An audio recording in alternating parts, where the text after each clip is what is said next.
On a warm and breezy South Florida day, American Motorsports celebrates a new beginning. The first round of the 1998 FedEx Championship Series. Presenting, Toyota presents the Grand Prix of Miami. Here at Homestead Motorsports Complex, the operative word is new. We have a new series name, we have new drivers, we have new venues. What is this series all about?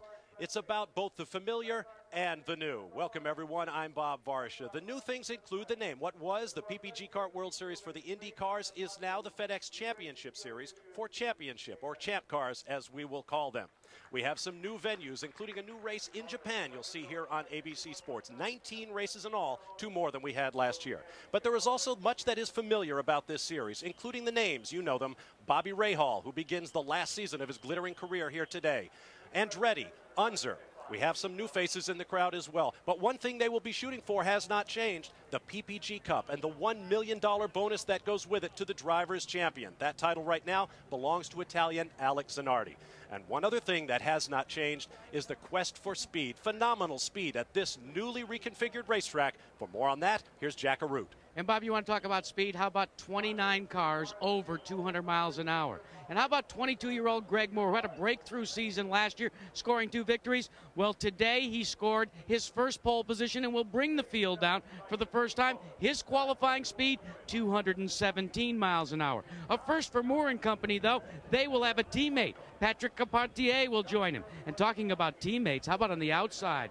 Is Team Penske has added the Brazilian, Andre Ribeiro. Now, Ribeiro was supposed to support the efforts of Al Unser Jr., but Unser Jr. qualified 14th, the same place that Andretti came from to win last year. But Ribeiro is the man that has put the Team Penske newly configured PC car on the outside as Roger Penske chases for win 100 in his career. For more news about what's been happening down on pit road, and as Bob told you, new and speed and fast, let's check in with our analyst, Danny Sullivan. Gary, one of the other big stories down in pit lane is Pac West Racing. Now, Maurizio Gugelmin, Mark Blundell, first-time winners last year, 1997. They're thinking seriously about the championship. They're really a contender this year. So what did they do? In the off-season, they said, okay, we've got these 98 Reynard Mercedes, and we've got our old cars, very reliable, 97 Mercedes. Let's go with the reliability in the early races, see if we can score a lot of points, and as the package in the Mercedes engine gets sorted out, we'll switch over to the 98 cars when everything is up and running. That's a tough decision. Took a lot of guts to make that decision. Let's hope it works out for them. Bob? All right, thank you, Danny. Down on the racetrack, the ceremonial opening of the newly reconfigured and much faster Miami-Dade Homestead Motorsports Complex. What you're about to see should be something that is very, very unique. As Danny Sullivan mentioned, we have lots of mechanical combinations. That's something else that is familiar about this series. Among the 29 drivers about to take the green flag for the first time in 1998, we have 14 different engine, chassis, and tire combinations. We expect a dramatic race as the ceremonies continue down at the start-finish line. A great day for championship auto racing teams. We'll have more of the pre-race preparations a little bit later on. Right now, let's get back to the Wide World of Sports studios in New York and join John Saunders. You can get all the latest up-to-date auto racing news on America Online. Just get on the net and use the keyword ABC Sports. Welcome back to the Miami-Dade Homestead Motorsports Complex, where engines have been fired in preparation for the opening round of the 1998 FedEx Championship Series. We have a lot that is new, a lot to get used to here in Championship Auto Racing Teams competition. Welcome back. I'm Bob Varsha, joined by 1988 Series champion Danny Sullivan. Danny, you've been to the first race of a new season many, many times. We also have a new track, but it's a track that these guys know very well by now. Bob, this track, they've done almost all their preseason testing here at Homestead, Florida. It's a great oval. They've got thousands of miles around here. The cars are well set up. If it hadn't been for Greg Moore, we'd have had 21 cars within a second. That shows how competitive they are. Now we're going to see them race. They've run in traffic. They'd like to have 2 grooves. They say they've got about a groove and a half. Hopefully it'll move up during the race. But the big question is, how is the car going to handle in the turbulence behind the other cars. Some of them say their cars are moving around and going away. Some of them say my car's working very good. So I guess that's going to have to come. From a driver's point of view, the adrenaline is probably higher here than at any other time in the season. You know, it's the first race. They're looking at a championship, not only the win. A lot of them are in new teams, new cars. Everything's going. They're all looking forward to this. This is a big moment. Let's talk a little bit more about the racetrack. For the third time in as many years, the configuration has changed. Tell us about it, Danny. Well, what they did is the old track, as you see in the yellow marking around the outside there, is an old Indianapolis track. So they softened the corners, they rounded it, and they turned it into a true oval track, and probably the largest one in America, 1.5 miles. We have seen some tremendous speeds. We have a mixture of new faces and some great veterans. There is one, Michael Andretti. The series this year is rich in personalities as well as backgrounds. Michael is our defending race winner, now in his 15th season. Over time, Michael Andretti has proven that he likes variety in his life. With a name like Andretti, it's a safe bet that you can drive anything, anywhere, at any time. While here in Miami, Michael Andretti took time out to watch his favorite spectator sport, hockey, from a familiar seat. At last year's Detroit race, Michael supported his favorite team, the Philadelphia Flyers, during the Stanley Cup Finals. This guy's a real hockey fan, has been all his life. Yeah, I love hockey. You know, I'm a big follower of the Flyers, good friends with Keith Acton, and, you know, right now I'm a little bit outnumbered here. But hockey's not the only sport Michael enjoys. The winningest active driver in the FedEx Championship Series recently opened the Michael Andretti and Mike Piazza Sports Cafe with the LA Dodgers All-Star catcher, covering motorsports, baseball, and everything in between. A wide range of sports by getting, you know, a racing driver and a baseball player, and they just thought it made a lot of sense. For Michael Andretti, variety truly is the spice of life. And Bob, I tell you what, we've got the greatest seat in the house. What a way to open a new season. Headed into turn number 1 in one of the magnificent PBG race cars. Rhonda Trammell is our driver. And right behind us, you've got Greg Moore, Andre Ribeiro, and 29 cars. They think we're crawling at 70 miles per hour. They're going to be going 3 times that fast in just a few moments. But here you are, the excitement, the anticipation of a brand new season. Everybody on their feet in the grandstands. I tell you what, this is exciting stuff. I hope everybody's ready to go racing. I know I am. Bob? Oh, Gary, I envy you that position. Now let's take a look at the starting grid for the opening round of the FedEx Championship as Toyota presents the Grand Prix of Miami. On row 1, Greg Moore, first career pole for the Canadian. He'll start alongside Andre Ribeiro, the new recruit for Penske Racing. On row 2, Jimmy Vasser, the 1996 champion and the winner of this race in that year. He'll be next to Christian Fittipaldi, who's been quick all weekend. Row 3 will be Adrian Fernandez, who moves to the Patrick Racing team this year. He will have Scott Pruitt as a teammate, but he'll start alongside the defending series champ, Alex Zanardi. On row 4 will be the Englishman Mark Blundell, who won 3 races last year for the Pac West team. He'll be alongside Michael Andretti, who won from 14th last year. We'll be watching for him to come forward. Row 5 will be Patrick Carpentier, last year's Rookie of the Year, now a teammate to Greg Moore. He'll be next to Mauricio Gugelmin of Brazil, perhaps the quickest man over 1 lap in this series. On row 6 will be Gilles de Ferran, who led this race last year before crashing out, and Scott Pruitt, a winner in the 1997 season. On row 7 will be Dario Franchitti, with Scott moving over to Team Green. He'll be next to Al Unser Jr., the 1990 series champ, beginning another season with Penske Racing. On row 8, Richie Hearn, the young Californian driving a Swift chassis, his second full season in the series. He'll be next to Brian Herta, still looking for his first win in his 3rd season with Team Rahal. On row 9, Brian Herta's car owner, Bobby Rahal, the 3-time series champ, beginning his final season on Firestone tires after 16 seasons with Goodyear. He'll be next to rookie Tony Kanaan, the fastest of the rookies thus far this weekend. On row 10, Michel Jourdain Jr., the youngest driver in the field at 21, last year's most improved competitor. He'll be next to Max Pappas in one of the Toyota-powered cars. On row 11 will be Paul Tracy, a 3-time winner in the series last year, leaving Penske Racing, moving to Team Green. He'll be next to Helio Castroneves, the Brazilian making his first start. He had a heavy practice crash on Friday. Row 12 will be Roberto Moreno, last year's Super Sub. He has a full-time ride with Project Kart this year. He'll be next to Japanese driver Hiro Matsucha, beginning his final season in the series. On row 13 will be Dennis Vitolo, racing with a broken right hand, and Burns suffered in a testing crash a few weeks ago here at Homestead. He'll be next to P.J. Jones, the senior driver now for Dan Gurney's All-American Racers team. On row 14 will be Alex Barron, last year's Toyota Atlantic champion, taking over for the retired Juan Fangio II. He'll be next to young German Arndt Meyer at Davis Racing, the only Lola chassis in the field. And all alone on row 15, J.J. Leto, the Formula One veteran who had gearbox problems in his Hogan racing machine. He did not take a qualifying lap, but he was third fastest in the morning warm-up. We have a heavy cloud cover now as you ride with Michael Andretti. And we expect a green flag next time by. Off the nose of Bobby Rahal's car, beginning the final season of his glittering career. This is Jimmy Vasser, the only man to finish on the podium in the 2 previous runnings of this race. And Gilles de Ferran, who led this race last year, only to trip over a slower car and find himself on the sidelines. Richie Hearn, the California driver, with a new sponsor this year.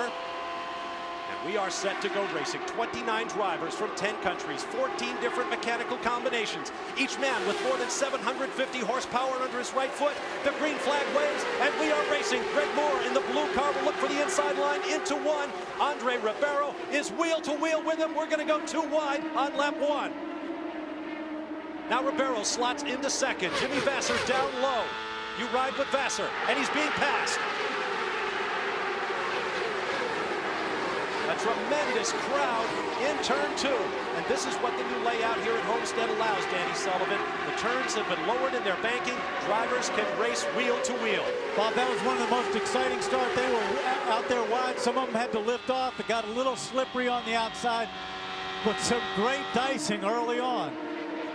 There's Adrian Fernandez. Jimmy Vasser, I think, has a problem. He is slipping backward. You ride with Vasser being passed. His teammate Alex Zanardi went from 6th to 3rd in that first turn. There's Michael Andretti working that steering wheel. Back up front, Greg Moore, Andre Ribeiro. And then Alex Zanardi. There is Moore. We were expecting times in the 214-mile-an-hour range. He came out in qualifying and slapped a 217 lap on the field. But look at Ribeiro. He's staying right with him. He's not exactly pulling away, which we expected from his qualifying speeds. Close look at Alex Zanardi, the star of the series last year, the man who made donuts the proper form of victory celebration. And there is Michael Andretti, who is on the move. He started 8th. He is now in 4th. A wild opening couple of laps. Christian Fittipaldi in a car identical to his teammate Andretti's. Fittipaldi runs in the 5th spot, followed by Adrian Fernandez, Gilles de Ferran, Jimmy Vasser back in 8th. Mauricio Gugelmin and Patrick Carpentier rounds out the top 10.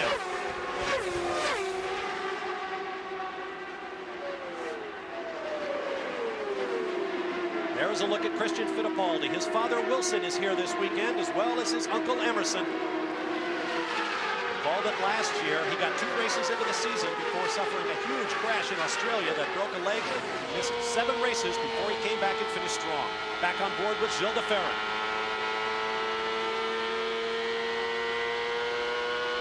Ferran went from 11th at the start to 7th, so we have a number of drivers on the move here at Homestead in the opening laps of this 150-lap, 225-mile race. They're in the top 6. We'll be back with more live in a moment.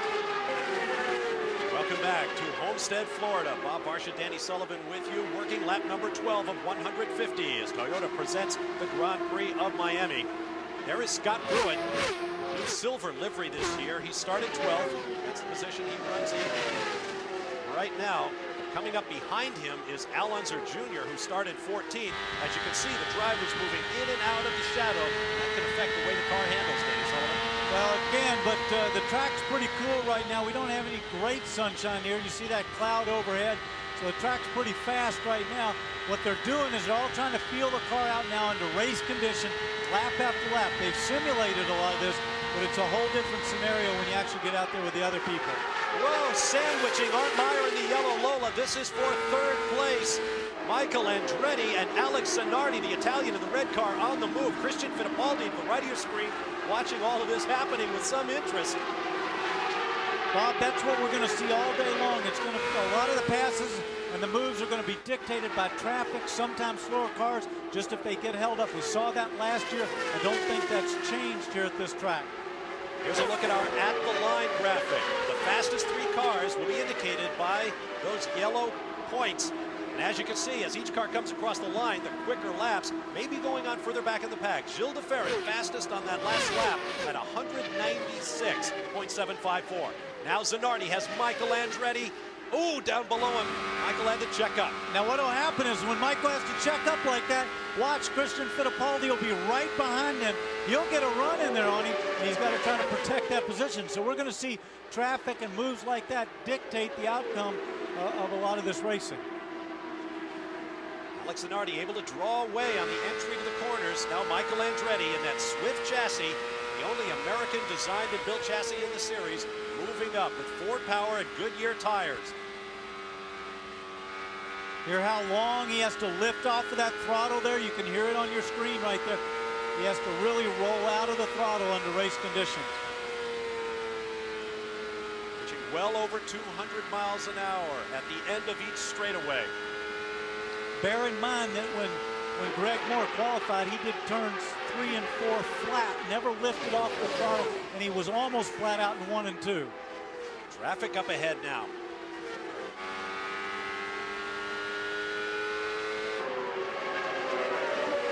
There's Andre Ribeiro, who started second, but Ribeiro was only 22nd in the morning warm-up on full tanks.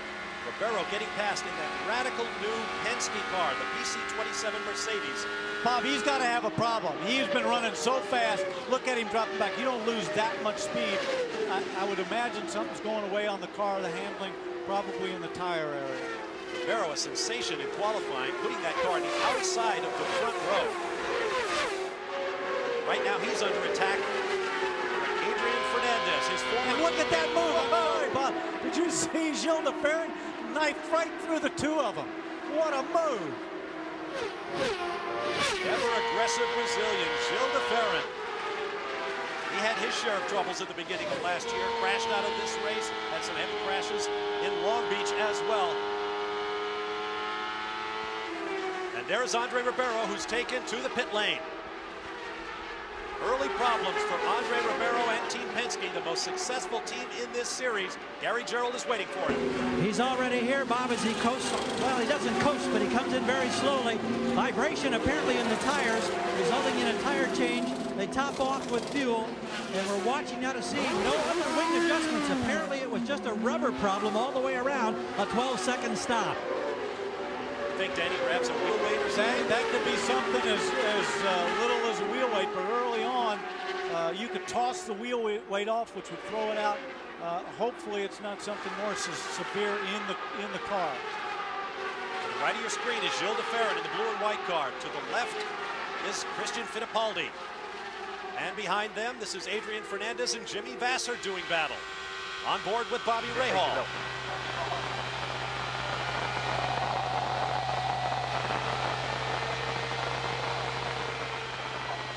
Tell you, this may be the first race of the season, but the way these guys are racing, you'd think it was the last race and everything was for the championship right now. They're going 3 abreast everywhere. People are diving in and out. This is great. A lot of static as Bobby Rahal talks with his crew on the radio in his 17th season. And right there with him is J.J. Leto, the Finn, in his first appearance on an oval track, and he is really taking to it. And he started last. That's right. And remember, he didn't get the qualifying.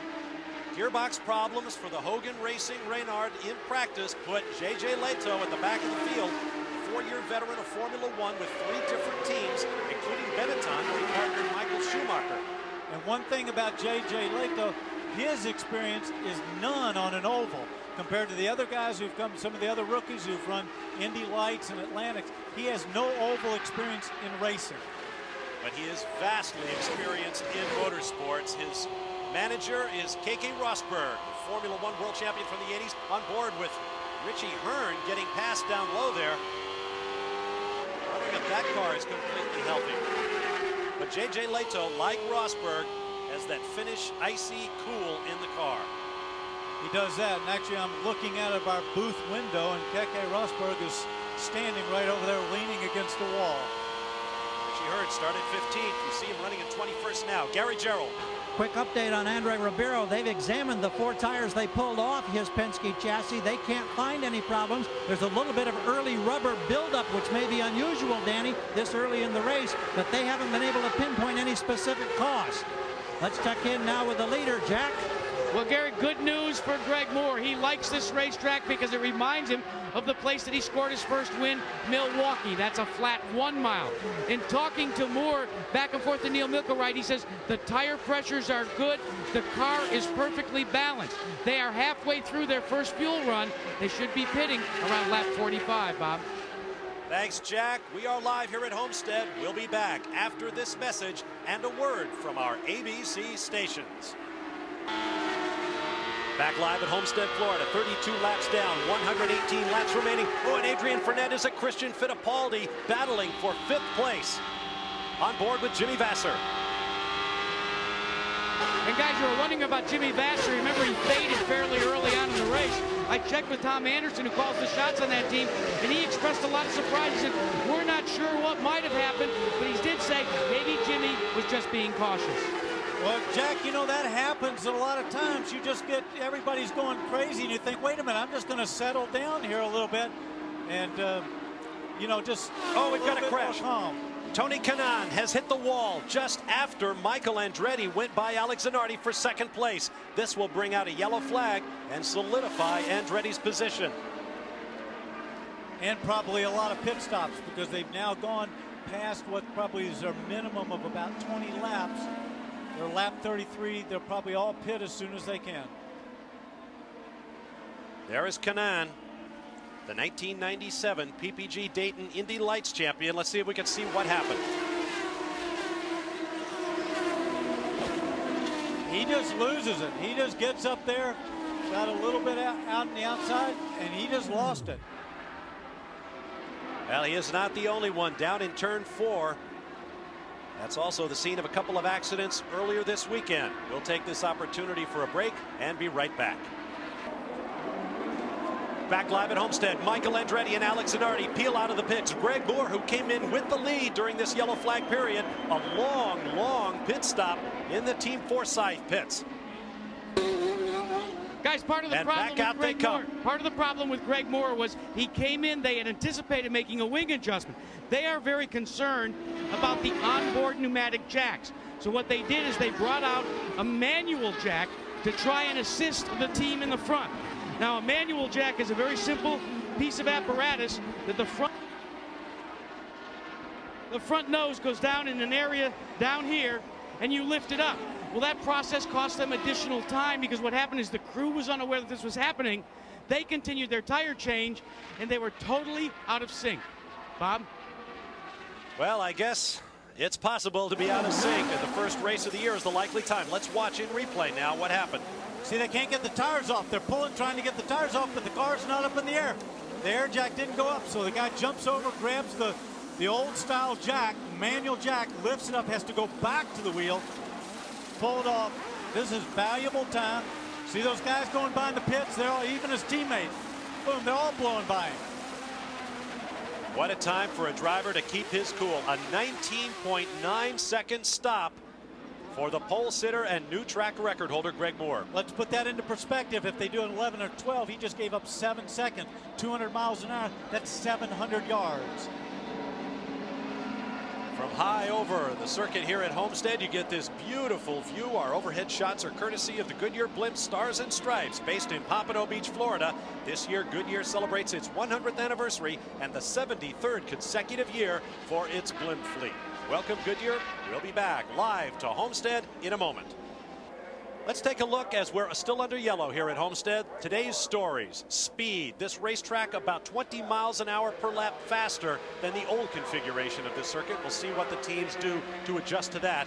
Tires, the Firestone Goodyear battle continues, and we will watch for reliability. Many of the new 98 engine chassis tire combinations have yet to be proven in battle, and that is one of the stories that will play out today.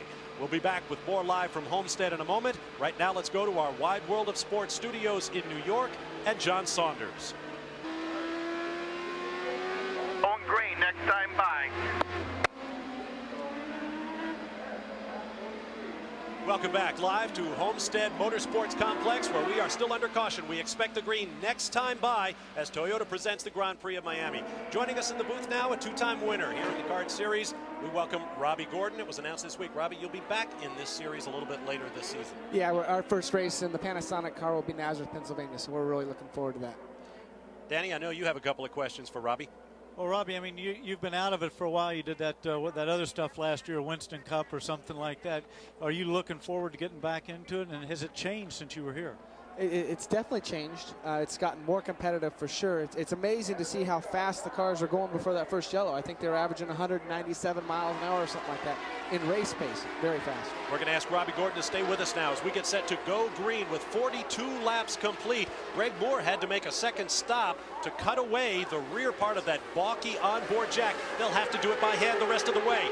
Restart, green flag, and look at Gilles de Ferran in the Valvoline car as he rockets past Alex Zanardi and into the lead. You ride with Michael Andretti in third. Bob, we've been watching Gilles de Ferran. He has been flying. He's been making moves that were unbelievable. Robbie and I were both talking, look, he looks like the fastest car on the track. Michael Andretti dives underneath Alex Zanardi. His tires are up to temperature. Even if they're not, Michael is on the charge.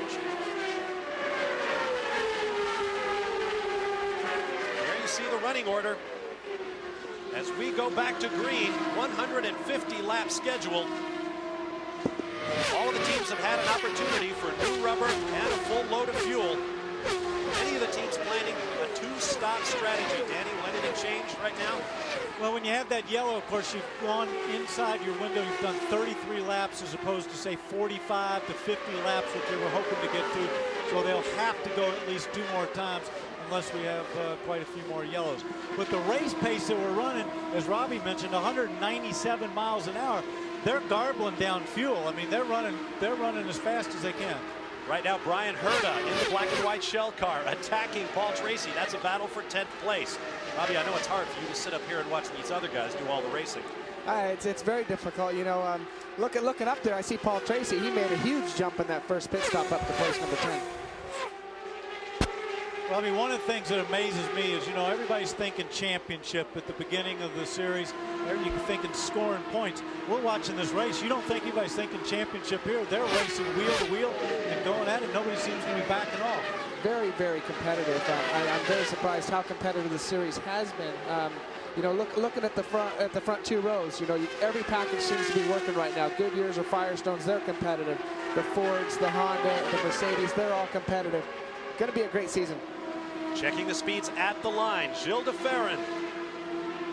Yellow number 1 means de Ferran was the fastest on that last lap. Second quick, Scott Pruitt. Third quick, Dario Franchitti.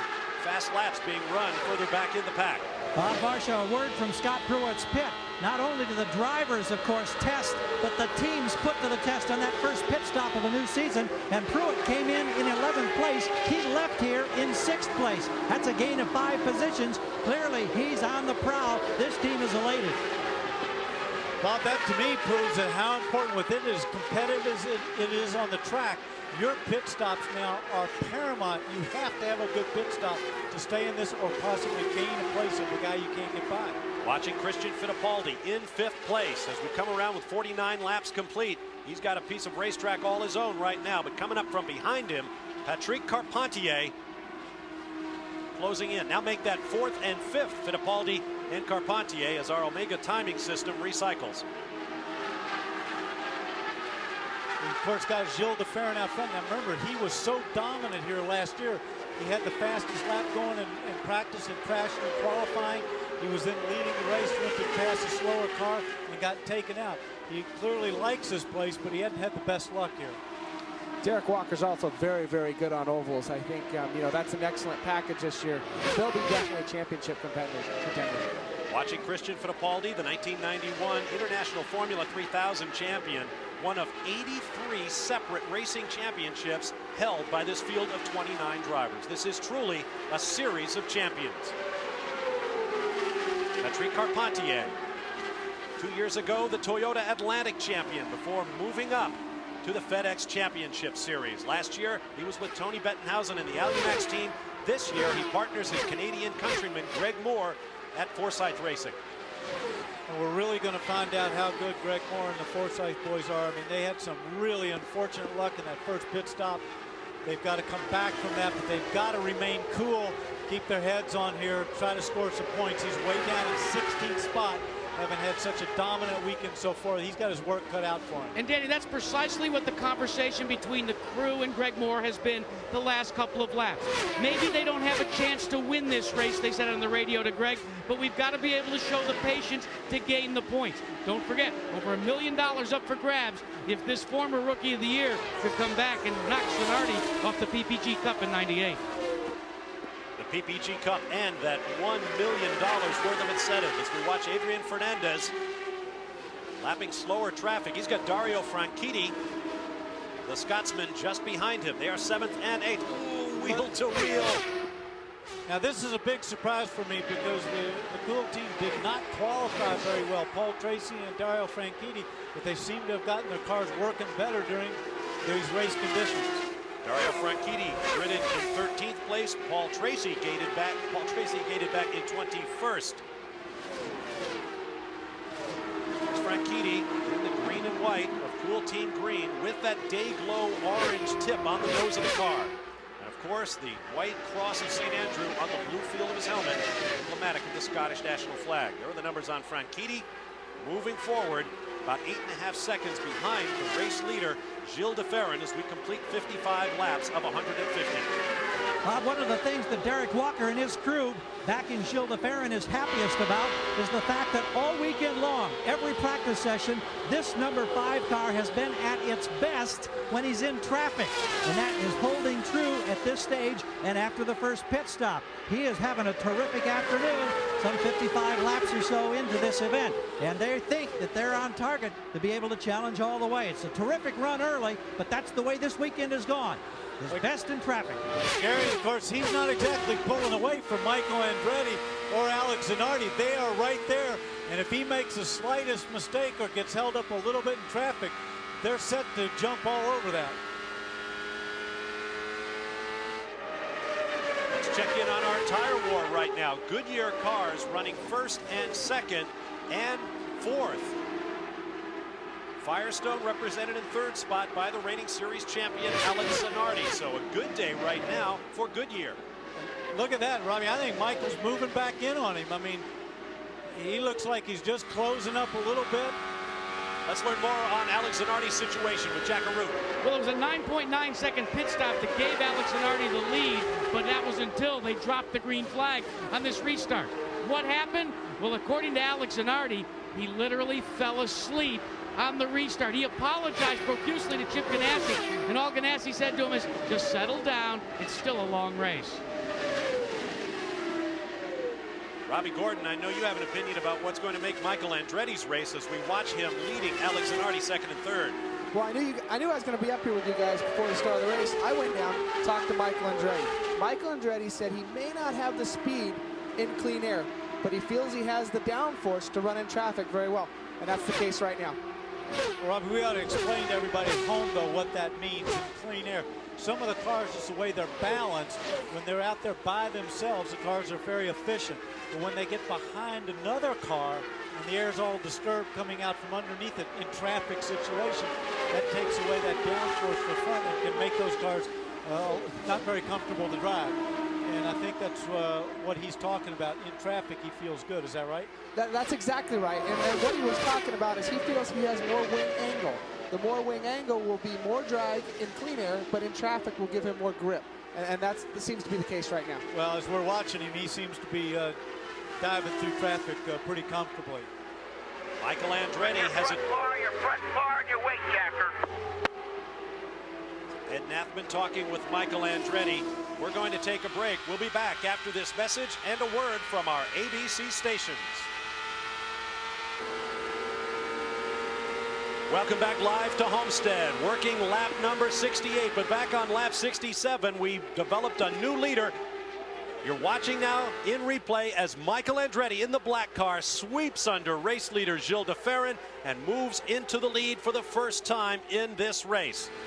You ride with Michael Andretti. Our graphics look, one of many new aspects of our programs here on ABC Sports this year.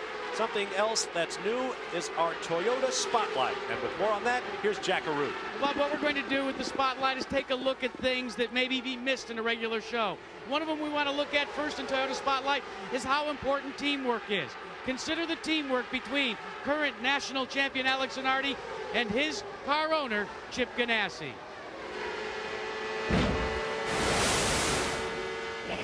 Okay, this is the pace lap. Next time by, it will be green. But the green flag waves, and we are racing. Greg Moore in the blue car will look for the inside line into one. Andre Rivero is wheel to wheel with him. We're going to go 2-1. Okay, just settle in. You got a nice long way. That's 5 laps complete.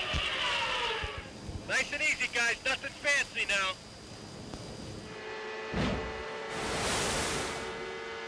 You can win a position or two on pit road, or you can pass for a position like Michael Andretti did. In the case of Alex Zanardi, a 9-second pit stop gave him the lead. In the case of Michael Andretti, it was simply putting his foot to the floor. He's your leader at Homestead right now.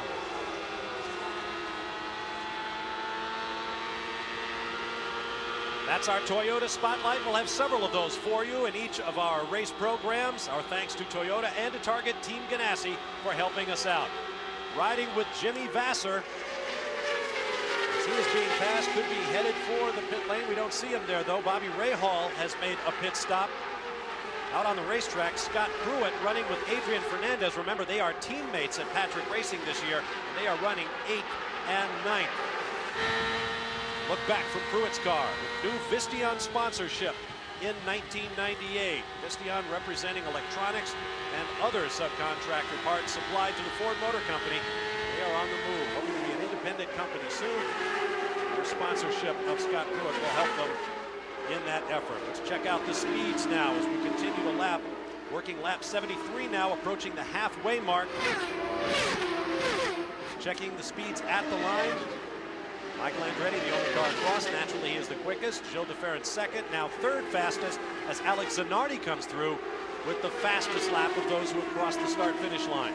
But I tell you, the guy that's amazing right now is Greg Moore, right there in the blue car at the left of your screen. He's just passed 3 cars in the last lap that were all, you know, competitive cars. He went by Paul Tracy like he was tied to a stump. I mean, he just flew by him. Greg Moore was 16th just a few laps ago. Now he is all the way up to 7th. And we have a yellow flag. A slow car on the backstretch unofficially. Looking around, I don't see anyone stopped. Now we're hearing that a car touched the wall. We're not sure who it is yet. It's right there as Paul Tracy's moving around a little bit. Now, I don't know whether he was doing that inside the car. What'll be curious is we've gone to lap 74 as well, whether they're going to all take a stop here under the yellow, because we've got such a fast green pace. We also should look at this, you know, that Firestone has dominated, Bob, in the last part of the season. Oh, I'd say he's up against the wall. What do you think, Robbie? That's a little further up against the wall than just out of the gray. He didn't just brush it. He ran all the way along it. You can see up there at the top of your screen. Sorry, we moved off to that picture a little quick, but there was a black mark all the way around the top of the screen. So now there will be some semi-frantic radio transmissions from car to crew and back as they try to take a close look at whether Paul Tracy suffered damage as he scraped the wall. He might have been wiggling that car on purpose just to feel if anything was out of line there, or that could have possibly been that the car was moving. But I think probably Paul was doing it himself. Wouldn't you think, Robbie? I would think so. I think after touching the wall like that, even on warm-up laps, you would shake the car back and forth to make sure you don't have a punctured tire or a broken wheel. See the kart safety crew out there having a look to make sure there is no debris out on the racetrack. Something might have come off the car. We understand the pits will be open this time by. We have 76 laps complete. Remember, our first round of yellow flag stops was back on about lap 38. So it'll be interesting to see who stops. The green sign with the black plus mark in the middle says lead lap cars may now pit. If you are lapped, you have to wait until the minus sign comes out, but that plus sign means everybody on the lead lap. Getting back to Paul Tracy for a moment, think of the adjustment he is having to make after years with Penske cars, Goodyear tires, and Mercedes engines. As you ride with Michael Andretti headed for the pit lane, Paul Tracy this year switches over for his first experience with Honda Power Firestone tires and a Reynard chassis. I would imagine that's a bit of an adjustment, Robbie.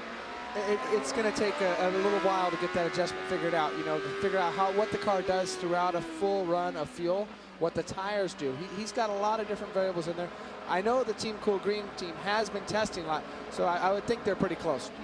Both Michael Andretti and his teammate Christian Fittipaldi headed for the pits. Alex Zanardi is also headed for the pits. Gary Gerald. Watching now, teams in action. Zanardi, Andretti, everything routine, no indication of change. They wanted him to conserve fuel. He's out of here in less than 11 seconds is Andretti. Whoa, close call. Gary beat Alex Zanardi and Mark Blundell.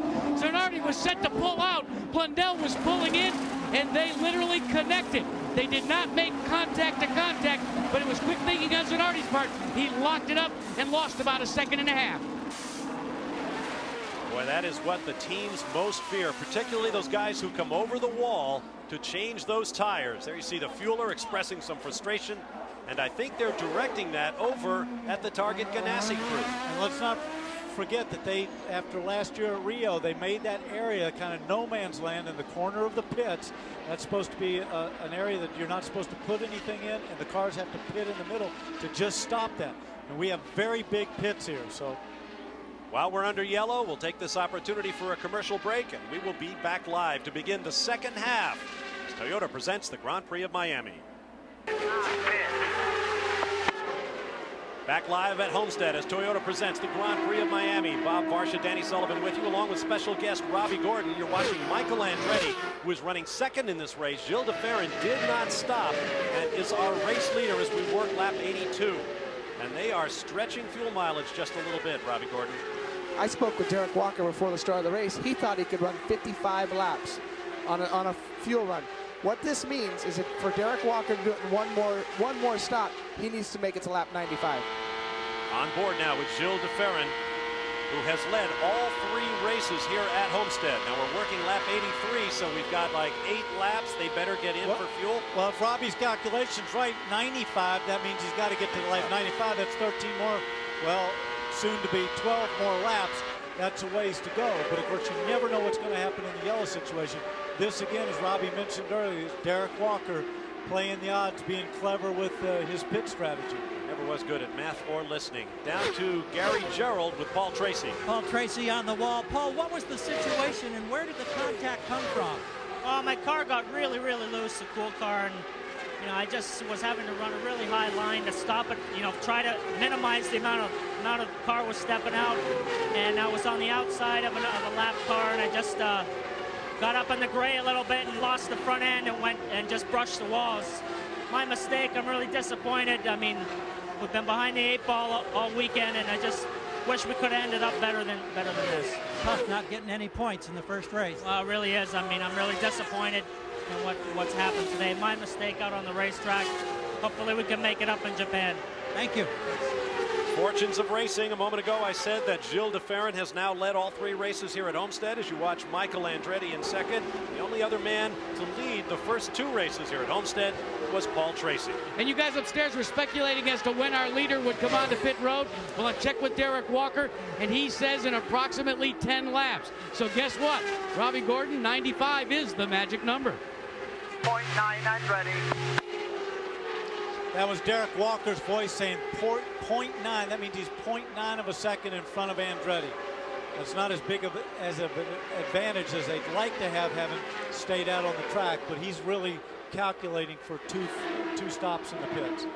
One of the truisms of racing, actually 2 of the truisms. You can't get enough horsepower and you can't have a big enough lead. Working to lap 87. Gilles de Ferran, Michael Andretti, Alex Zanardi, Christian Fittipaldi, Dario Franchitti. Those are the top 5. Then Scott Pruitt, Adrian Fernandez, Patrick Carpentier, Greg Moore back up to 9th place now and on the move. Now Moore up to 8th place as he goes around Brian Herta. And Patrick Carpentier drops back to 10th. Then Mauricio Gugelmin, Alonso Jr. in 12th. Jimmy Vasser 13th. Mark Blundell and Roberto Moreno in the top 15.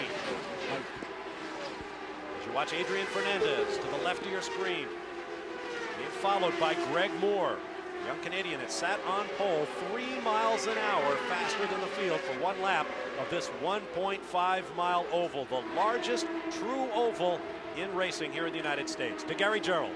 Tony Kanaan had been the fastest rookie leading into this event, and I know this is disappointing, but fortunately, you've just been released from the safety center. How do you feel? I'm okay. Actually, I'm very disappointed because I'm looking to finish this race to my guys. They had a bad year last year, but actually, the car was running good until we picked up a lot of loose in number 2, actually number 3 and 4.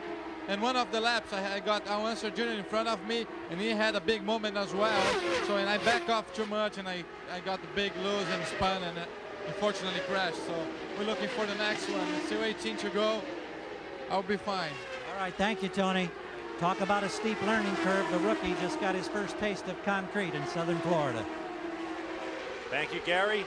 Good luck to Tony Kanaan the rest of the way. Great racing down here. Bobby Rahal being followed. I believe that's P.J. Jones in the Castrol Reynard for Dan Gurney's All-American Racers. Adrian Fernandez down low in orange and green, and up high, Greg Moore trying to find a way to thread this needle in traffic. Trying to go in under PJ, but he wasn't having any of that, so Greg has to roll off. Look how much ground he loses when he has to back off the throttle. Running order at the bottom of your screen. When they come around across the start-finish line, we'll check speeds, see who had the fastest 3 cars on the last lap. This group working the backstretch. Fernandez. Bob, something also that we noticed with Firestone's dominance over the end of last season, and they're quick here. Look who we've got 3 Goodyear runners in the first 4. So I think Goodyear's obviously done some homework, and they've got a pretty consistent tire right now because they haven't just done it, they've been leading most of the race. Look at that lap speed for Dario Franchitti, 198.342. That's right about what the all-time lap record set by Paul Tracy was a year ago. Then they rebuilt the racetrack. Now it's up around 217. To Jack Arute. Bob, the biggest thing that Gilles de Ferran says he's learned since he joined Walker Racing is how important it is to be able to maintain pit poise. Derek Walker is the team leader, and he said just a couple of moments ago that the whole reason that he's doing this right now, running the string out, is to try and do something different. That's always been maybe the benchmark for Derek Walker, no matter who their driver is. Michael Andretti is beginning to catch him, but Derek Walker is just 2 laps away from calling his driver in for what should be his final pit stop. Well, let's not forget, if he's close to that window, see, there's the move. Michael Andretti for the lead under Gilles de Ferran, but de Ferran has a pit stop in his very near future, Danny. Bob, I think the problem there is that Gilles de Ferran has obviously turned down his fuel to make sure that he got to the 95 laps. That's why he lost 2 seconds in such a quick amount of time. Danny, you're right on the money. They know they're running a fuel conservation race, and Walker simply shrugged his shoulders and said, hey, for a couple of laps, that's not bad because we will not have to pit again. The view from Gilles de Ferran's car as Alex Zanardi has now gone by. There you see Zanardi crossing the stripe in 2nd place. De Ferran now 3rd. There you see Alex Zanardi's progress toward the front over the last few laps. Backstretch. Gilles de Ferran to the bottom of the racetrack. Downshifting, heading for the pit lane. Looking for a 2-stop race is Gilles de Ferran and Derek Walker. Down to the 60-mile-an-hour pit lane speed limit. And listen how the car struggles at low revs and a tall first gear. Well, no, that's Bob. Actually, he's got his speed control on there that detonates the engine to slow it down so he can't go over the speed. He's got the throttle on, but the engine is being stopped electronically. That's what makes it chug. Still makes for a pretty unhappy engine, I would imagine. It does. The biggest problem I see right here is he's doing this under a green condition. He doesn't want to lose too much ground. When the field is cutting laps at about 27 seconds as Michael Andretti is up on the lead. You have to work quickly. I mentioned earlier that Michael has the opportunity to make some history this year. He's the winningest active driver in the FedEx Championship Series with 36 victories. That's 4th all-time in the series behind A.J. Foyt, Mario Andretti, and Al Unser Sr. Now, Big Al has 39 wins. If Michael can hold on today for his 37th, it's going to be interesting. This first half of the year, up high and right out to the wall, but just kissing it after what I thought was going to be a huge crash. That is Helio Castro Neves from Brazil in Tony Bettenhausen's Alumax-sponsored Reynard. He looked like he'd just been passed. He got up a little high, just got in the gray, couldn't make the turn, just steered it up there and glanced off the wall. Like we saw Bobby Rahal do at Michigan last year. Get up on that gray stuff and you can't get the car turned. This really hurt Gil de Ferran. He needed a few more laps to go under green so the other competitors would pit under green also. He's lost 1 lap in this. Now when everybody comes in and pits, he'll be at the front of the field, but only just at the front of the field. He's got his work cut out for him the rest of the day. Sitting on the side pod of Gil de Ferran's Valvoline-sponsored Reynard, looking at that front wing. Michael and Kart safety crew. Stay out. Derek Walker telling his driver to stay out. There is Castro Neves as the Bettenhausen crew gives him the international signal for cut it off. That hasn't been a great weekend for Bettenhausen Racing. Looks like he bent the right front suspension. See the team pulling on it. It's been an interesting weekend for Helio Castro Neves, runner-up in the PPG Dayton Indy Lights Championship to Tony Kanaan last year. He had a massive crash down in turn 4 in practice. See, there's Michael right there.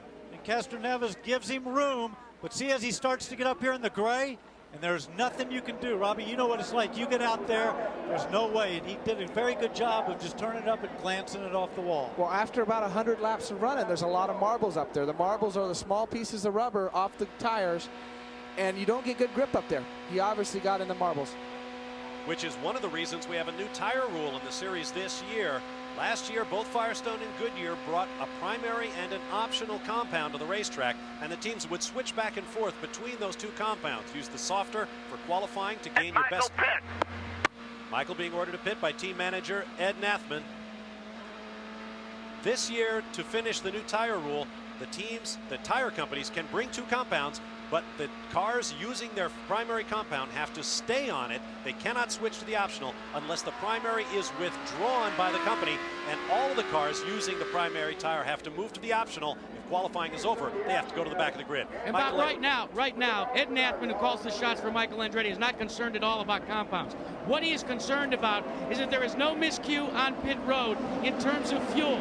As Andretti pulls in, he wants to make sure the nozzle goes in and a full load of fuel goes in, because that's the only way they're going to be able to make it without another pit stop. And Jack, it could be a drag race again. Zanardi had that 9 3/4 second stop. He's ready to roll. Here he goes. He's under 10 seconds. He's ahead of Andretti as they go out pit road. Oh, Michael Andretti heavy on the throttle. He almost got a nudge from Zanardi, and the Italians rushed to get to his pit. Looked like Michael might have been thinking about returning the favor on the way back out. He's frustrated because he knows how tough Zanardi is to pat, but you saw that big puff of smoke. I think that's when he jumped on the brake. He locked it up. We're going to take a break. We want to thank Robbie Gordon for joining us. We'll be back live to Homestead in just a moment. Welcome back live to Homestead as Toyota presents the Grand Prix of Miami, round 1 of the 1998 FedEx Championship Series. We expect a green flag shortly. Everybody refueled, many of the cars with fresh tires, and this is going to be a great run to the checkered flag. Still quite a ways off. It's a ways off, but everybody's got plenty of fuel. Most of them have fresh tires. Greg Moore does not. Look at them fan out across the racetrack. Look at Greg Moore in blue. Moore is now up to 3rd after all the troubles he's had today. Alex Zanardi in red is the race leader for Target Chip Ganassi Racing. He is heavy on the gas, bringing that Honda up to full song as they come off the corner. Michael Andretti 2nd, Greg Moore 3rd, Christian Fittipaldi 4th. Moore looking for a way around the black car of Andretti.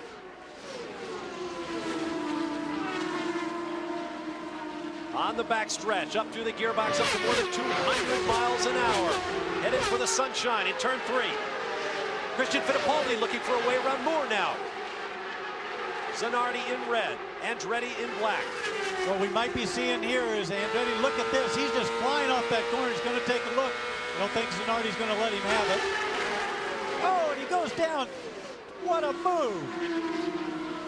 What horsepower from that Ford for Michael Andretti.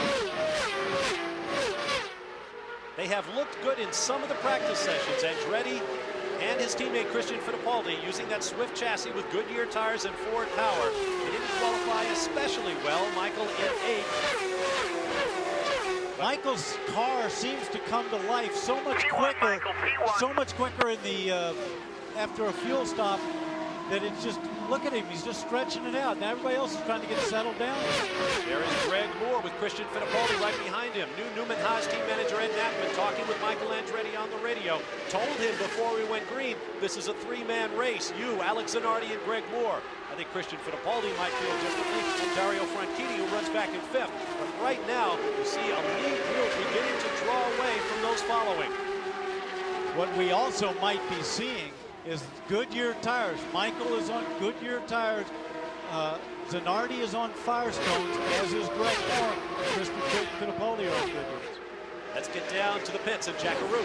Why is this man smiling? He probably wrecked about $200,000 worth of equipment. Well, here's why. Here, Helio Castroneves, despite a crash in practice and this crash here, you're getting a baptism of fire in kart competition. Well, thank God at least this one wasn't too bad. The first one on Friday was terrible, but unfortunately, because of the lead, the guy Michael was behind. I don't want to make a collision, and Tony said, "Hey, take care. There is a guy faster than you." So I tried just open, and that's the problem. Tony, you knew that it was going to be a learning curve. You knew that it was going to take some time, but you've got the patience. Absolutely, because we still have very high expectations of Helio, and we knew the first race, regardless of what happened, was going to be a learning experience. What happened there, I get all the credit for. I told Helio to give Michael some room, and you know, I'll take credit for it. We just got a little high, trying to be a good guy. Guys. All right, thanks, Jack. Helio Castroneves is a great story. As you watch Al Unser Jr. in the Penske, Unser circulating in 7th. That's about times he raced all day long. Helio Castroneves is now managed by Emerson Fittipaldi. He tells the story of getting a phone call early one morning. Voice on the other end said, "This is Emerson." He said, "Emerson who?" He said, "Emerson Fittipaldi." Castroneves happened to be getting dressed. He was standing talking on the phone in his underwear. He said, "Oh, wait a minute. I can't talk to Emerson Fittipaldi in my underwear. I have to get dressed." Unbelievable. I tell you what, it's unbelievable. Look at Al Jr. Now, he hasn't been fast all weekend. He struggled a little bit. And right up there in 7th spot, typical Al Unser Jr. Doesn't have the best car, but look, second fastest lap, 199 miles an hour. Now, I wonder how much of this might be that Goodyear connection as well. Goodyear and Noah Penske, they're sitting out there dialing that car in as the race goes on, changing it in those stops. This is a great Al Unser Jr. drive. He keeps it up, he'll come away with points. That's how he always does. Interesting line through the corners, running a bit higher than the man he's chasing for 6th spot, Adrian Fernandez. Look at that line. But he's probably doing that to stay in the clean air. If he gets right behind him, disturbs the air on the car, moves it away, gets up a half a car length away, little cleaner air, more efficient over his wings. That new Penske PC27 Mercedes, designed by John Travis, his first car, glittering lineage of Penske race cars, built in Poole, England. The driver position is a very laid down aspect. They lay flatter than any other car. The Reynard, the Lola, the Swift. The driver's well back in the car, using that very, very small new Mercedes engine. Al Unser Jr. looking high around Fernandez. This is for position, 6th place. Oh, we have a yellow flag. A yellow flag as Michael Andretti leads the field across the start-finish line to complete lap 116 of 150. Mark Blundell, we are told, brushed the wall down in turns 3 and 4. No, make that turn 2, right where Castroneves went up high. Blundell still circulating. There he is. Winner of 3 races last year for the Pac West team, including his first ever oval victory on the Superspeedway at Fontana, California.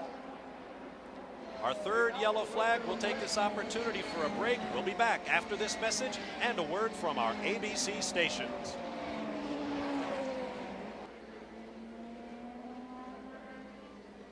Welcome back to Homestead. Still under caution. Let me correct myself. Our 4th caution of the day with 119 laps complete. As Toyota presents the Grand Prix of Miami. While we're under caution, as promised, here's another Toyota spotlight. And for that, here's Jack Arute. Sometimes they call it organized ballet. Other times they call it chaos. But when it's the first time of a season, pit crews can have miscues. They can have jacks fail, as was the case with your current leader, or the leader at the time, Greg Moore. You can come to a near miss if you're a leader again on pit road, as happened with Mark Blundell. And if you're leading the race and you're Michael Andretti, it's close quarters. You've got to yank the wheel as hard as you can. And then get back on the throttle and maintain 60 miles an hour. No matter what you call it, it's a critical part of racing, especially in kart competition. All right, thank you, Jack. And once again, thank you to Toyota for the Toyota Spotlights, which we hope will help you appreciate championship auto racing teams action. The FedEx Championship Series for 1998. Now let's update today's stories. Speed, a 149, make that 150 mile an hour average, despite our 4 yellow flag periods. Tire story, 7 Firestone equipped cars in the top 10, but running 1st and 4th are the Goodyear shod Swifts of Michael Andretti and Christian Fittipaldi. Reliability, 29 cars started the race. We have 23 still in the running. That is pretty good reliability, I would say, for the first race of the year, Danny Sullivan. I think it's very good reliability, especially since a lot of them we've seen gone out have been brushing the wall, that type of thing. We haven't seen too much unreliability in the engine or gearbox area, which is always a concern of a lot of people. Bode well as the teams load up after this race to head for Motegi, Japan, and the new oval track there. You'll see that race here on ABC Sports as well. Jim Swintal waves the green flag. We are underway once again with lap 122 of 150. Michael Andretti looking for his 37th career win, chased by Alex Zanardi, the reigning FedEx Championship Series title holder. Greg Moore, who started on pole with a phenomenal lap of 217 miles an hour. And then Christian Fittipaldi. Newman Haas looking very good here today. Bob Marcia, Paul Newman was so confident this weekend after the first workout that as we get together and make a little playful bet on the weekend, he said, I'll give you the entire field if my car is going to be able to finish. He said, we know we've got a great race car. Newman just exuding confidence at the start of a new year. He may take a few bucks off of Gary Gerald. Al Unser Jr. has a problem. He is pitting. And you can see the body language of the crew. That was Rick Reineman. He just tapped the wheel. He knew that it was all over right there. Oh, tough break for Al Unser Jr., who had a career worth of bad luck 1 year ago. Still looking for a victory to add to a glittering resume. It's been a long drought for Al Unser Jr., but he did have a hopeful run today. There is Greg Moore in the blue and white players car from Forsyth Racing. Now a 2-car team this year with Patrick Carpentier. He has Christian Fittipaldi in the identical car to Michael Andretti's machine. The bright yellow helmet tells you that is a Fittipaldi.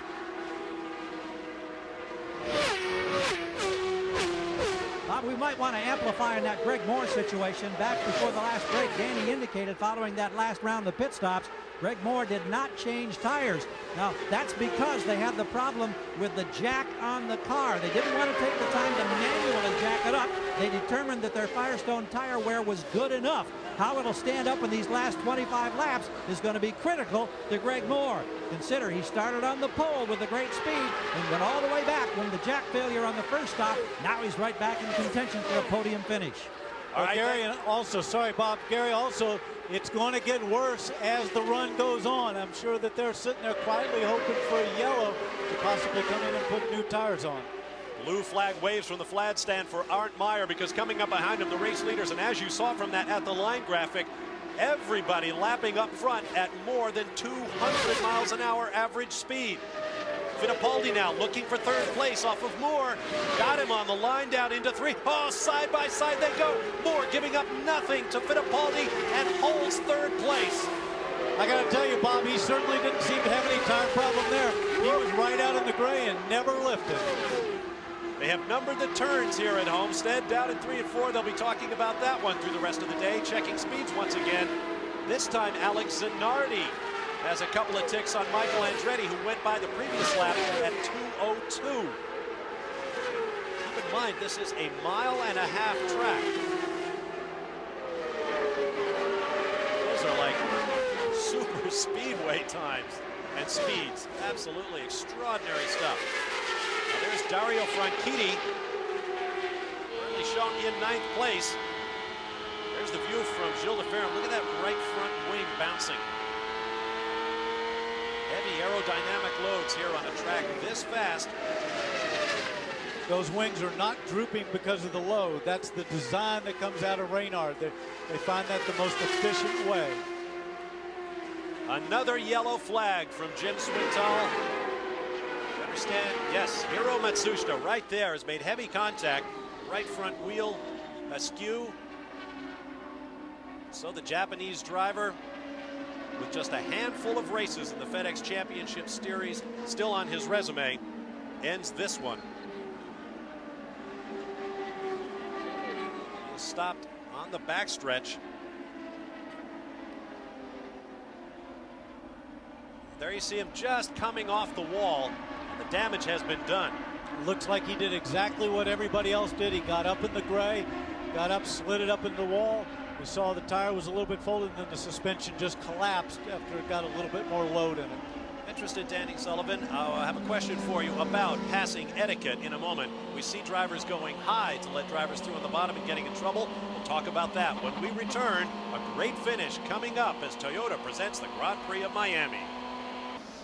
Back at Homestead, we are still under yellow. We'd like to provide our thanks to Captain Dan Thomas and the entire crew of the Goodyear Blimp Stars and Stripes for today's overhead shots. If you want to learn more about the Goodyear Blimps, try their internet site at www.goodyear.com. Coming up next Sunday, live at 4 Eastern Time on ABC Sports, we'll bring you the Duralube 200 from the Valley of the Sun, Phoenix, Arizona. Tony Stewart, winner of the first IRL race of the season in Orlando, joins Ari Leyendyke, Scott Sharp, and many others next Sunday on ABC Sports. Now we are back under caution, 5th time today. Michael Andretti remains the leader. Let's get down to Jack Arute. Well, Roger Penske may have to wait a week or so before he can score his 100th championship car victory if Al Unser Jr. is going to do it, because you dropped out of the race. Gearbox problems. Yeah, coming off of the restart, we had you know, going for 5th gear, it broke, and then I went to 6th, and then right around turn 2 it broke. But really, I'm so proud of the Marlboro Team Penske. They've done a great job. This car's totally new and all that, and you saw how it was running. It's fast. You're excited about it too. I mean, you knew it was going to be a good car during testing, but now that you've put it through its race paces, how good is it? Well, it feels a heck of a lot better than last year's car, I'll tell you. And I don't know how fast it is, Jack. I mean, this thing is everything we do to it, it responds and all that. You know, I made a couple mistakes. I jumped the cushion there one time, which cost me quite a lot, but it was the only car working up high. So, hey, check these eyes out, guy. When was the last time you saw that kind of excitement this early in the season from Al Jr.? Good to see Al Unser Jr. smiling again. Now there is a man who had a million reasons to smile last year. Alex Zanardi, defending champion of the FedEx Championship Series. Last year, Alex Zanardi's career reached a pinnacle of success, and among his rewards was the ride of a lifetime. 1997 FedEx Series champion Alex Zanardi redefined the phrase "the thrill of victory" for race fans. Earlier this year, he exchanged his Target Ganassi racing car for a Hornet fighter, part of the famed U.S. Navy flight demonstration team, the Blue Angels.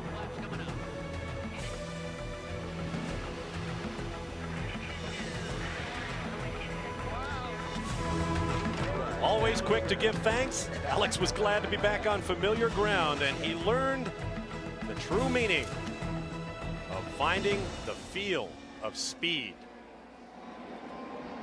There is Alex Zanardi, beginning the 1998 season with the #1 on the car.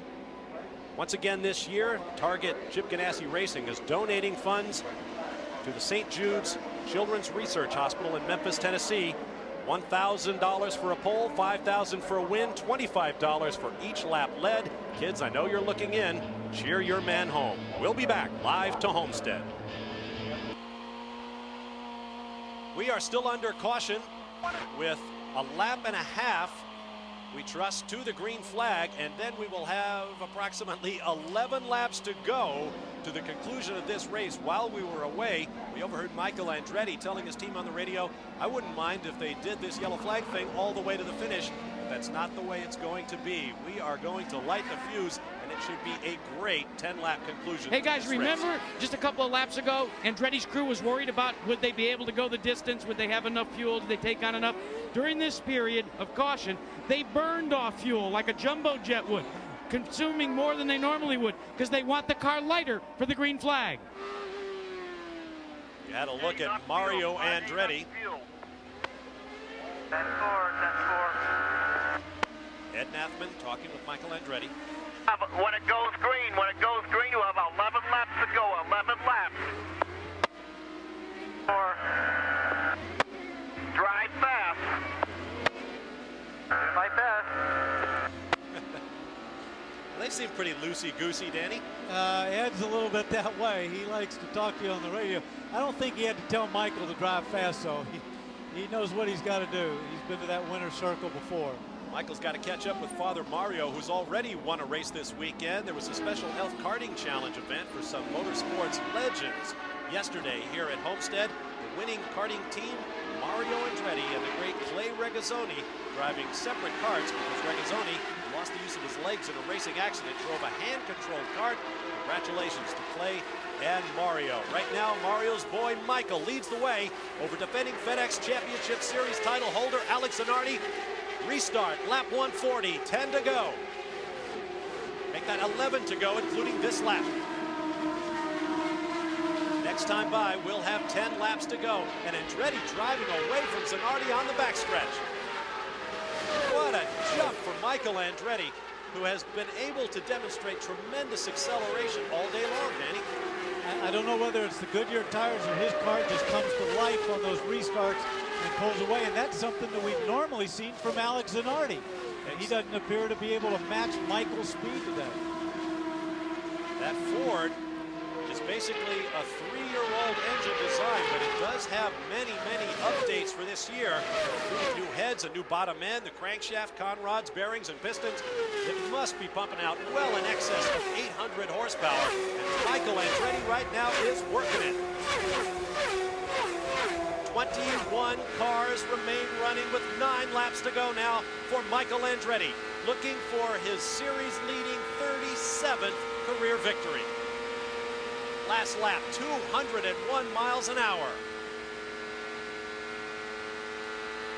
He's not coming out of the throttle as much as he was earlier on. You can hear that, the throttle. Listen to him go in the corner. There is his car owner, Paul Newman, standing behind the team.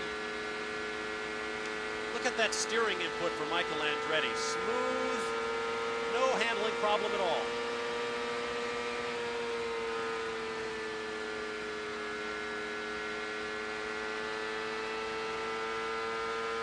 Got a second and a half over Zanardi, a second and a half over Zanardi.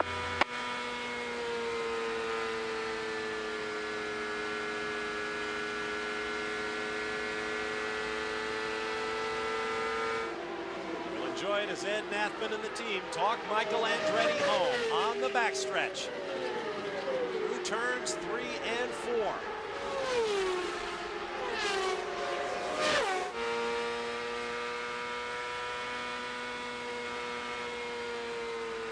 Traffic ahead.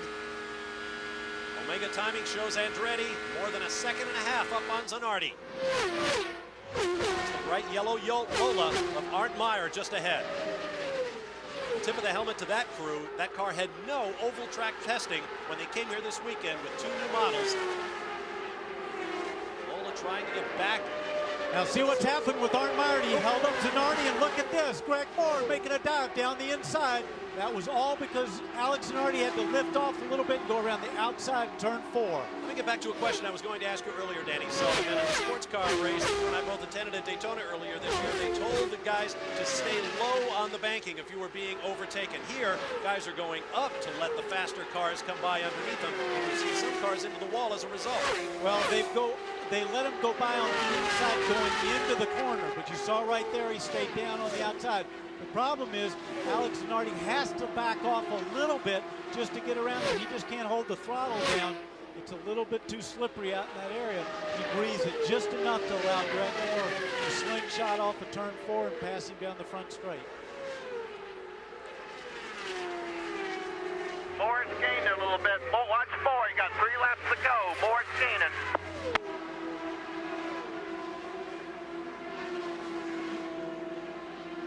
Earlier, Ed Nathman told Michael Andretti, the only guy who can run with you is Moore. And there is Greg Moore, our pole sitter, a man who has demonstrated by far more speed than anyone else thus far this weekend. But he has his work cut out for him now, trying to run down Andretti.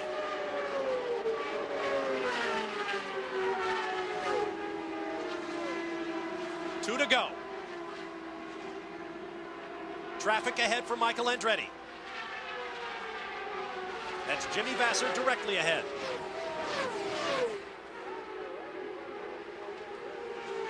Michael closing rapidly. And Moore closing behind Andretti. White flag this time by. Bring it home, Michael. What else can you say with 1.5 miles to go for Michael Andretti? Check up, that was Father Mario telling Michael, bring it home. There is Moore, who is right there working traffic. Moore absolutely flying through 3 and 4. They'll come off the turn, nose to tail. Greg Moore looking for a way by. He's within a car length, but he won't get it done. Michael Andretti comes through. Very good. Very good. What a finish. Greg Moore gave it all. He played the traffic just perfectly. And he just came up just short. Very good, Michael. Very good. Made it close. And a chuckle. Really conservative the last 2 laps. Yeah, did you hear his voice breaking there? He almost played it too conservatively. Ed Nathman in the white hat. Welcome back to Newman Haas Racing for Ed Nathman. He and Michael Andretti. Victory. Greg Moore lit the afterburner on that last lap and closed right. In the victory circle, Michael. Hey, Steve, turn left there. The golf cart, my toolbox, please, and take it to sec.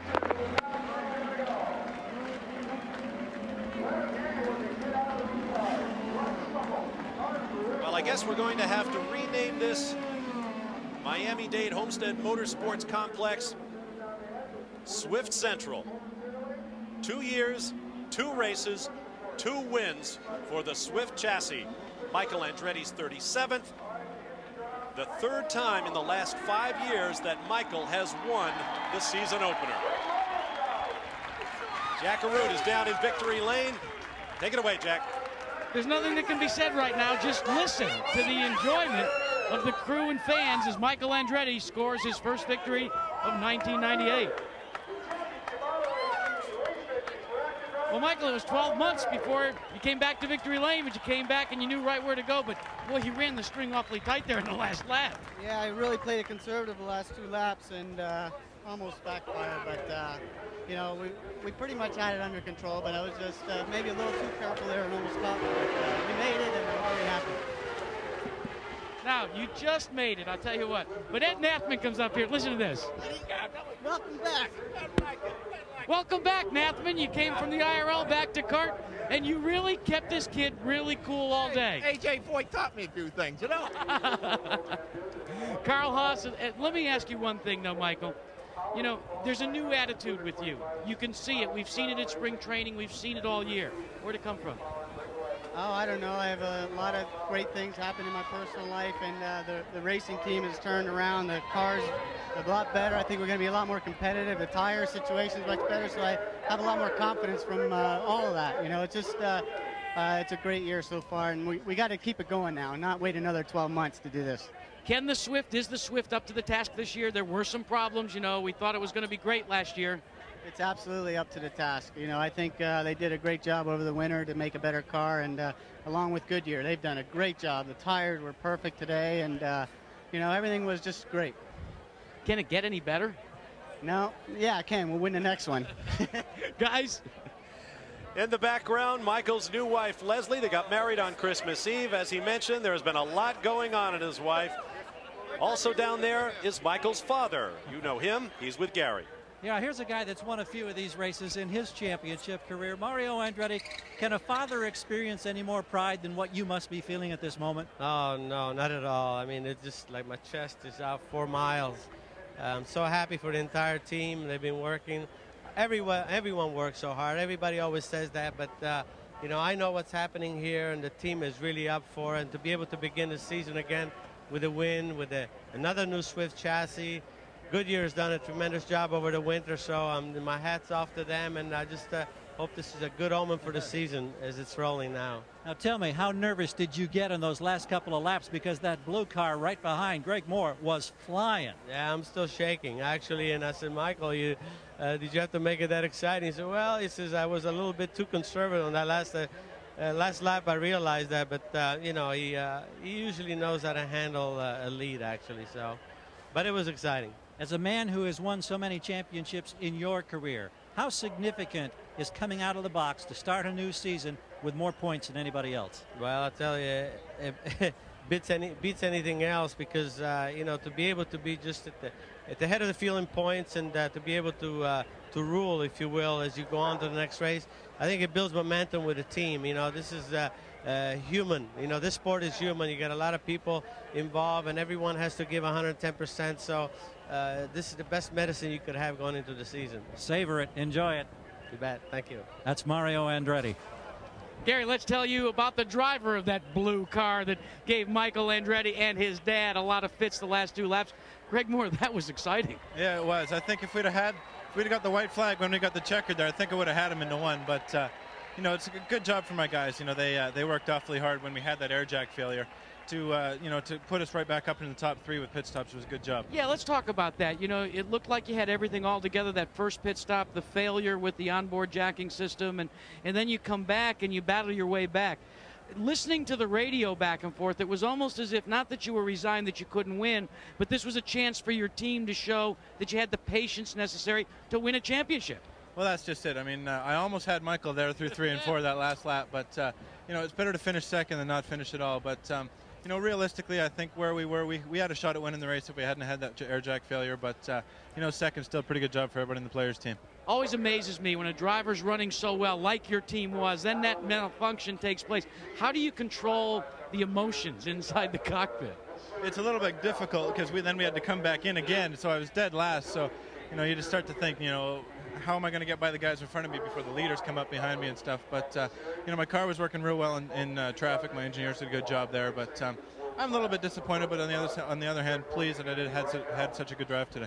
Well, we watched when the car pulled onto pit road or into victory lane here for the podium ceremonies, and you would have thought your team had won the race. You guys were really genuinely excited about how you were able to battle back. Well, for sure. I mean, because we were dead last, and so we, you know, my car was working really well in traffic. My guys gave me good stops, and they know that with that adversity of having, you know, the air jack failure, they did a real good job.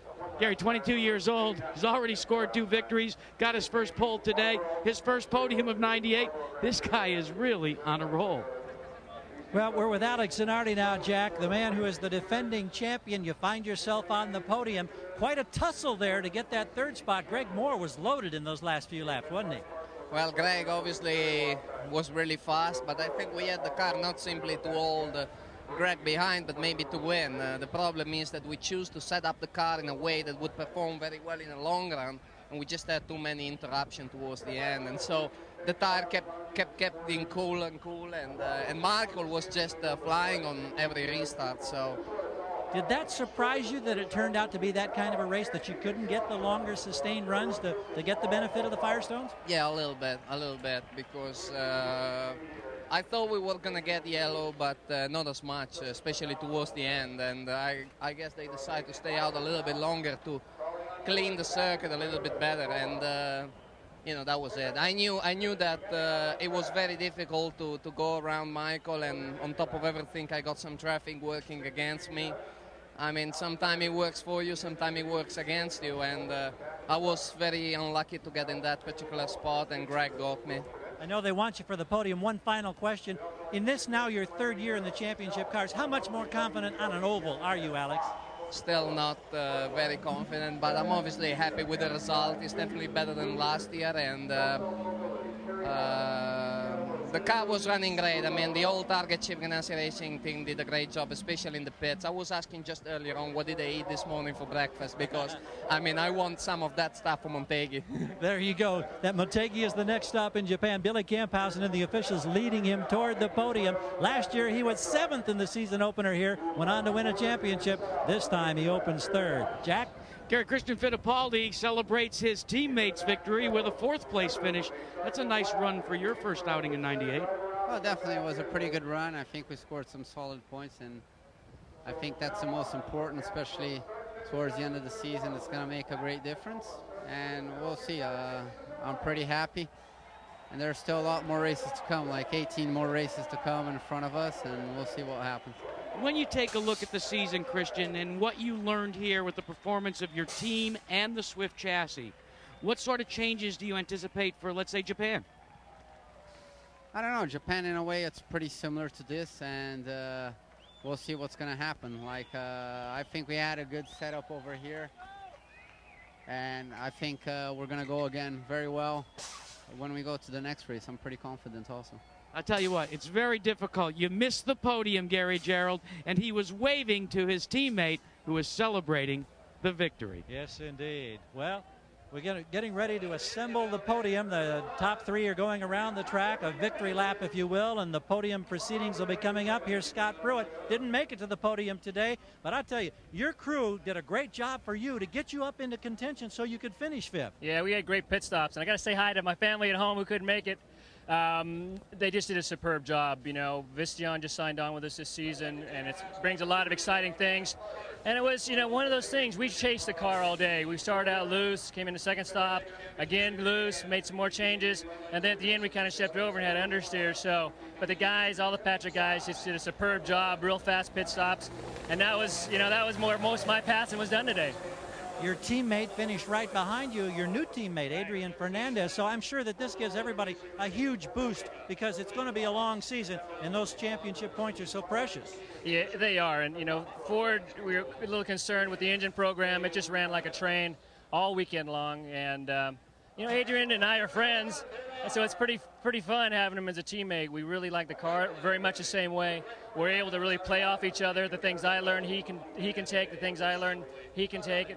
And so all in all, I think it's going to be a great season for us. Tell us about this event as it unfolded today. You said your crew was chasing different things. Any close calls in all the traffic at this tremendous speed, so much faster than you've run the past 2 years here? It is, and there was a few really close times. I remember one on a Toyota. I was going in above him, going into 3. I think we actually bumped. And a few times weaving through traffic, it was a little touch and go.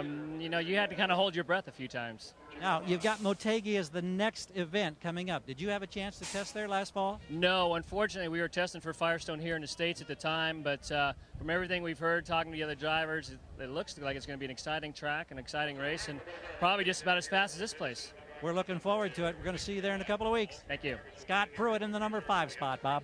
All right, thank you, Gary. We have the luxury of some time. Don't forget, coming up next here on ABC Sports, MLS action as the DC United come to Miami to battle the brand new Miami Fusion in the season opener, coming up next here on ABC Sports.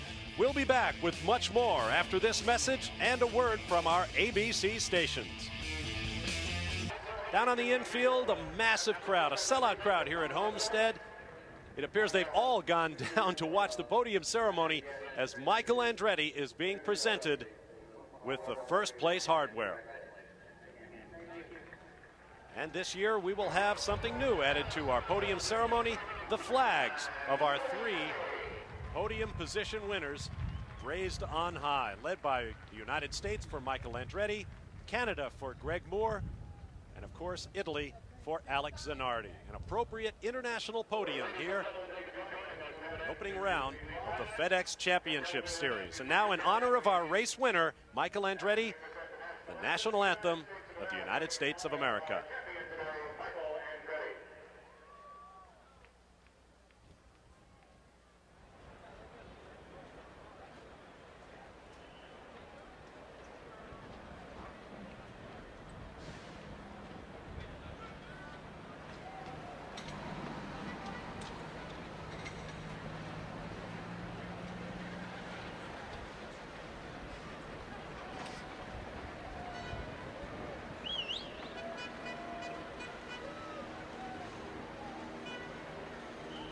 Perhaps we're having an audio problem down below. Once again, it is the first race of the season. I think Michael is concerned he may be asked to sing it. If that's the case, I would imagine he wishes his sister was here. She's done that in the past. She is a terrific singer. Those three men you're looking at, incidentally, finish within 1 second. Michael Andretti and Greg Moore, 75 thousandths. Now the anthem.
Final strains of the Star Spangled Banner, and a fist in the air for Michael Andretti, his 37th career victory.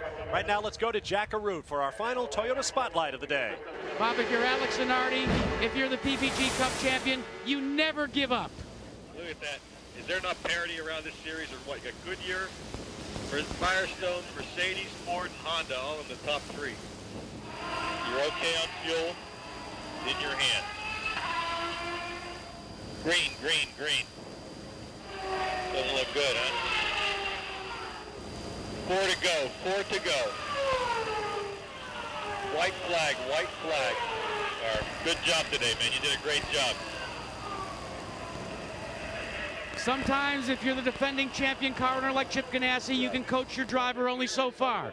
But also, if you're a champion driver, you're the first to victory lane to congratulate the winner. Thank you, Jack, and thank you, Toyota, for the Toyota Spotlight. We'll take a break, and when we return, we'll have more. Final round of the FedEx Championship Series is a long way off. It's going to be a great season. Back in Homestead, here are the final results of today's opening round of the FedEx Championship Series as Toyota presents the Grand Prix of Miami. A tremendous victory for Michael Andretti, officially the 5th closest finish in series history. Our next stop will be Motegi, Japan. Watch for it Saturday, March 28th. Until then, I'm Bob Varsha for Danny Sullivan, Jack Arute, and Gary Gerald. So long from Homestead, Florida.